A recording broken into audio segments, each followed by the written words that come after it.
Assalamualaikum warahmatullahi wabarakatuh. Waalaikumsalam warahmatullahi wabarakatuh. Halo semuanya, perkenalkan kami dari kelompok Crafty. Pada kesempatan kali ini kami akan mempresentasikan tentang bisnis kami. Sebelum itu, izinkan kami untuk memperkenalkan diri terlebih dahulu. Nama saya Muhammad Rizky Danuarta, nomor absen 23. Saya Maiswara Baju Biru, absen 17. Nama saya Bilal Jafar, nomor absen 7. Nama saya Misaruna Rahayu, absen 19. Nama saya Afra Widyasara, absen 23. Saya Sarah Luwinci Darmawan, absen 34.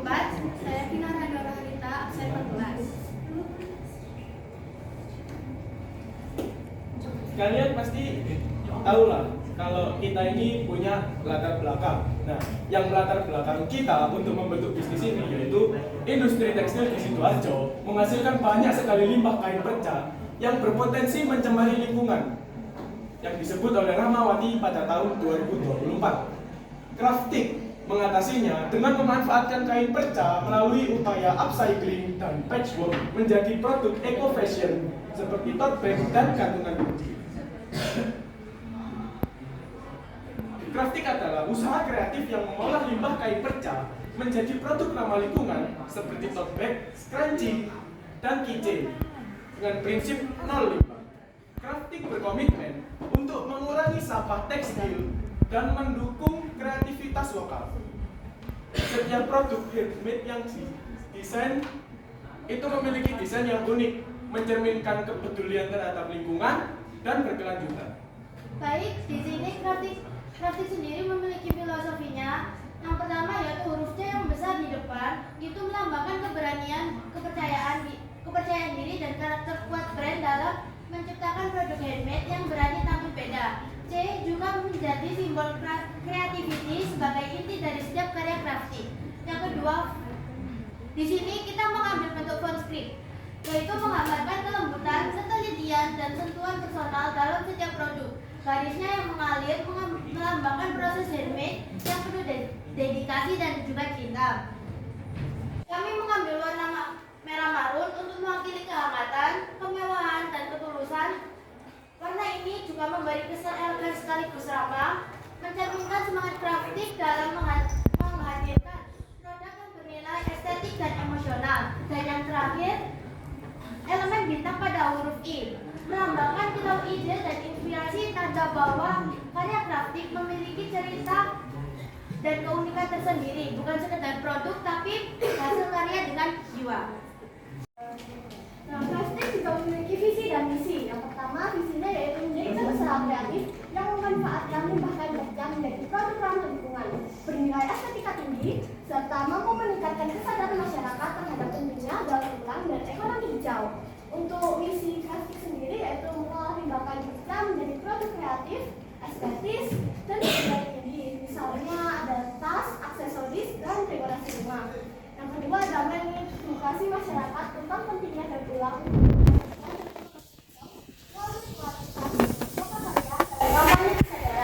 Yang ketiga adalah menciptakan peluang usaha, pelatihan keterampilan, dan meningkatkan kesejahteraan ekonomi melalui produk kerajinan dari kain perca.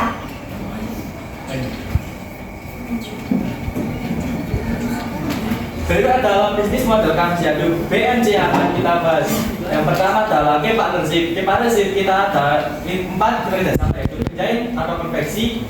Yang kedua adalah pengumpul limbah kain, dan ketiga adalah komunitas penyumbang kain perca, dan yang keempat terakhir adalah toko kerajinan. Dan selanjutnya adalah key activity atau aktivitas. Nah, aktivitas yang pertama adalah mengumpulkan dan menjadi kain perca dengan warna dan motif yang cocok. Dan yang kedua membuat pola atau desain untuk produk tote bag, keychain, dan scrunchie. Dan yang ketiga adalah mempromosikan produk melalui media sosial, bazar atau platform e-commerce untuk menjangkau konsumen. Yang terakhir itu mengembangkan desain produk baru dan unik agar tidak membosankan dan dapat bersaing di pasar. Selanjutnya ada key resource, mesin jahit dan jarum jahit, alat ukur dan alat potong, penggunaan media sosial atau untuk promosi dan penjualan. Lalu ada value proposition, mengubah limbah kain perca menjadi produk bernilai yang membantu mengurangi sampah tekstil dan memberikan solusi ramah lingkungan bagi konsumen yang peduli akan isu lingkungan, lalu menarik bagi konsumen yang ingin berkontribusi pada pengurangan limbah dan mendukung produk ramah lingkungan, lalu produk cocok untuk berbagai kalangan baik tua maupun muda untuk kebutuhan sehari-hari. Dan selanjutnya adalah customer relationship. Yang pertama adalah memberikan pilihan dan customisasi seperti memilih warna, desain, dan atur dan ukuran produk. Dan yang kedua adalah buat program loyalitas untuk pelanggan setia seperti diskon khusus, akses awal ke produk baru atau penawaran eksklusif. Selanjutnya adalah channel. Agar semua orang tahu produk kita memasarkan di 3 platform ini, yaitu Instagram, TikTok, dan e-commerce yaitu Shopee. Selanjutnya customer segment. Yang pertama ada pelajar dan mahasiswa. Kebutuhan produk unik, fungsional, dan terjangkau untuk menunjang aktivitas belajar. Misal tas tote bag untuk kuliah atau sekolah. Alasan tertarik yaitu desain estetik dan ramah lingkungan, mendukung gaya hidup sustainable. Contoh mahasiswa di kampus atau siswa SMA yang suka produk handmade. Lalu yang kedua ada pencinta produk ramah lingkungan. Kebutuhan alternatif produk dan bahan daur ulang yang mendukung pengurangan limbah tekstil. Alasan tertariknya yaitu kontribusi terhadap pelestarian lingkungan dan pengelolaan limbah kain perca. Contohnya komunitas pencinta lingkungan penggiat zero waste dan aktivitas daur ulang.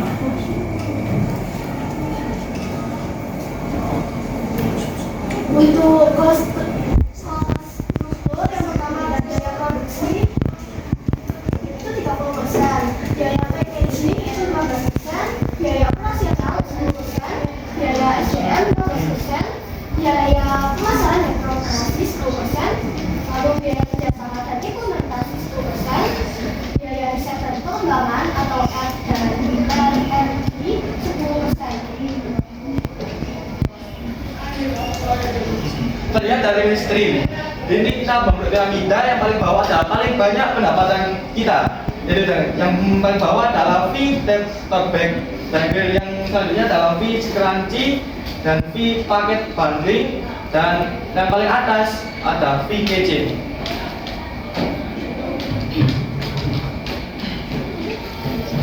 Selanjutnya ada sumber daya dari Crafty. Yang pertama adalah CEO kita, saya Bilal Jabarut.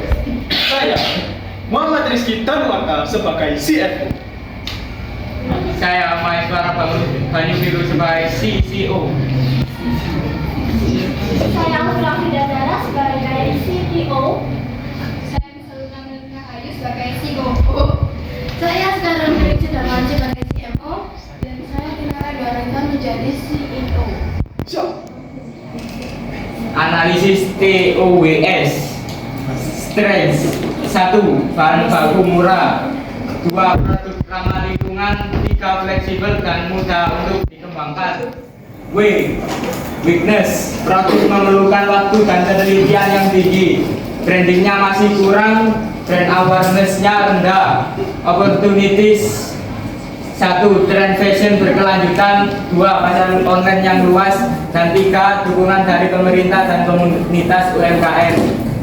Treats.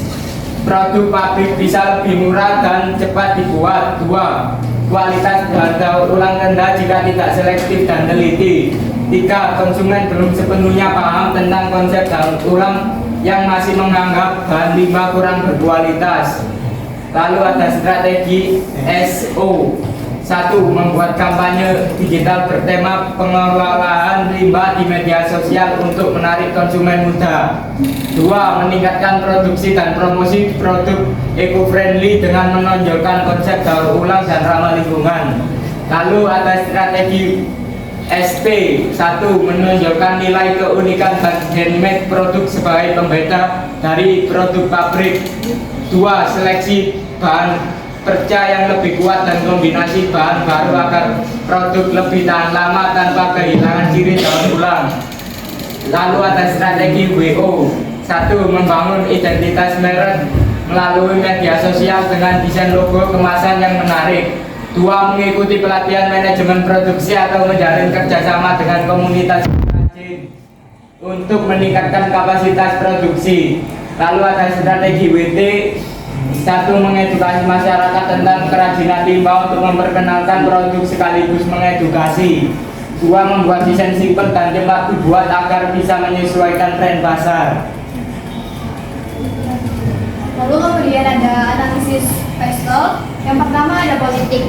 Bagi politik, usaha kecil dan menengah atau UKM seringkali mendapat dukungan dari pemerintah melalui berbagai program, pelatihan dan insentif. Yang kedua, terdapat peraturan yang mendukung UMKM dan industri kreatif. Meskipun perlu diperhatikan regulasi terkait kesehatan dan keselamatan kerja atau standar mutu. Yang kedua, bagi ekonomi, pendapatan konsumen yang berfluktuasi dapat mempengaruhi daya beli produk kerajinan.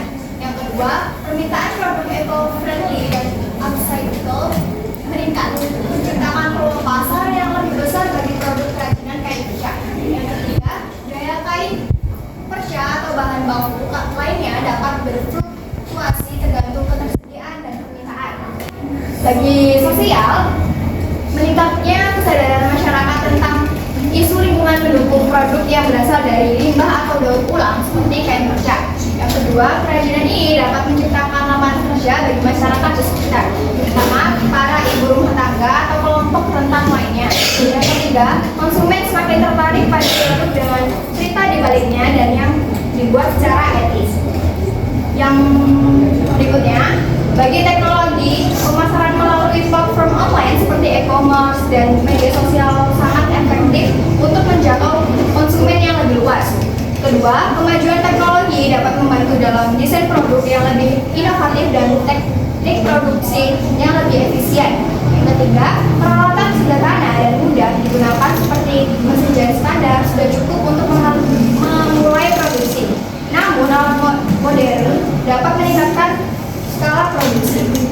Lalu bagi lingkungan, limbah kain perca menjadi sumber bahan baku yang melimpah, menghemat sumber daya alam dan mengurangi sampah tekstil. Yang kedua, konsep upcycling atau mengubah limbah menjadi produk bernilai tinggi sangat sesuai dengan prinsip keberlanjutan. Yang ketiga, proses produksi yang tidak menggunakan bahan kimia berbahaya membuat produk ini lebih ramah lingkungan.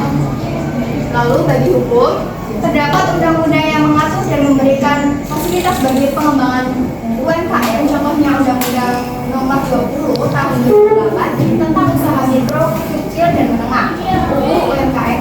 Yang kedua, penting untuk mendaftarkan merek produk dan desain untuk melindungi dari penipuan. Yang ketiga, jika bisnis berkembang dan mempekerjakan karyawan, penting untuk mematuhi undang-undang ketenaga kerjaan yang berlaku.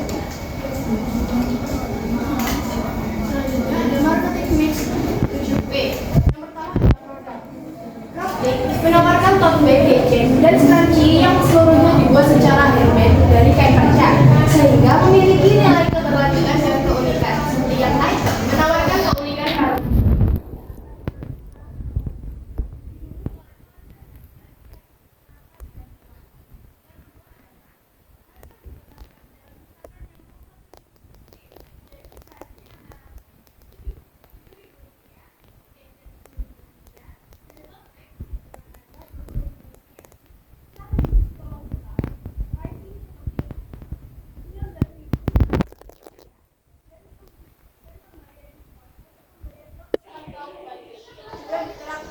Meningkatkan daya tarik dan nilai beli.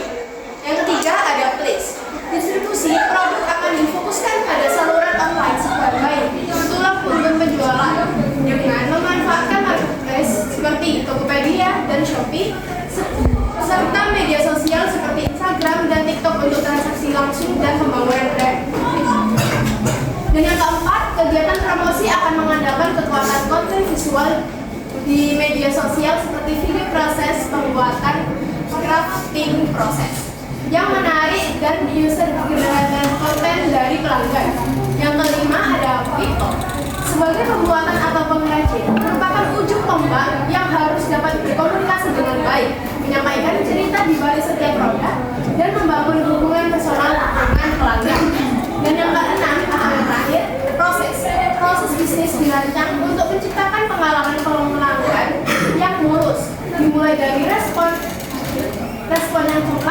terhadap pertanyaan dan konfirmasi pesanan. Untuk pesanan custom, pelanggan dapat dilibatkan dalam pemilihan motif. Selanjutnya, Yaitu prototype alat. Berikut tas yang kita coba, jadi top bag. Lucu ya? Ya kayak yang nangkep. selanjutnya ada sumber pendapatan. Sumber pendapatan crafting terbagi menjadi dua, yaitu dari menjual produk secara satuan dan bundling. Pendapatan ini diperoleh dari penjualan secara pre-order dalam periode 1 bulan maupun penjualan secara offline pada pekan kurikuler. Berikut lampiran dari sumber pendapatan ini. Yang pertama ada bundling. Pendapatan crafting dapat dari menjual bundling, yaitu tote bag dan kandungan kunci. Yang kedua ada satuan. Pendapatan crafting didapat dari menjual satuan scrunchie, tote bag, dan kandungan kunci. Jadi selanjutnya dalam perhitungan modal, kita di sini untuk modal awal kita terdapat 2.245 dengan fee-nya berikut, dan untuk modal biaya tetap kita ada 1.206 rupiah. Dan dari list tersebut, dan untuk biaya variabel kita ada 45.000. Menurut prediksi keuangan kita ada 5 bulan dengan laba bersih sebagai berikut. Dan untuk penghitungan BEP kita awal dengan CM dari 5 bulan laba kotor, total laba kotor dibagi laba bersih, hasilnya adalah 4,66. Untuk BEP 5 tahunnya total biaya tetap ditambah seluruhnya dan dibagi rasio margin kontribusi, yaitu dengan hasilnya yaitu jadi 1.401.287,55. Mungkin dari teman-teman sekalian yang sudah memperhatikan presentasi kami dari awal sampai akhir, ada yang ingin ditanyakan, silakan bisa mengungkapkan di presentasi kami kali ini. Silakan, saudara Airin. Saya mau tanya tentang kitchen kalian. Itu kan berbentuk loop atau bundar ya? Ya. Nah, biasanya kan setiap produk itu pasti ada kisahnya di balik sebuah produk itu. Nah, boleh kalian ceritain dikit aja kisah di balik kenapa kalian kok memilih bentuk loop atau lingkaran itu? Saya mau cerita sedikit. Jadi awalnya untuk produk kitchen ini kita tidak memilih bentuk loop atau lingkaran. Jadi awalnya itu kita memilih bentuk bintang. Tetapi karena bentuk bintang itu sangat sulit untuk dicetak, apalagi kami menggunakan bahan kain levis yang terkenal sulit untuk digunting.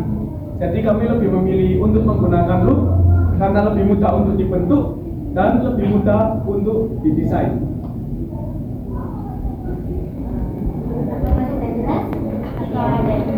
Terima kasih. Baik, sama-sama. Mungkin dari teman-teman yang lain ada yang ingin ditanyakan?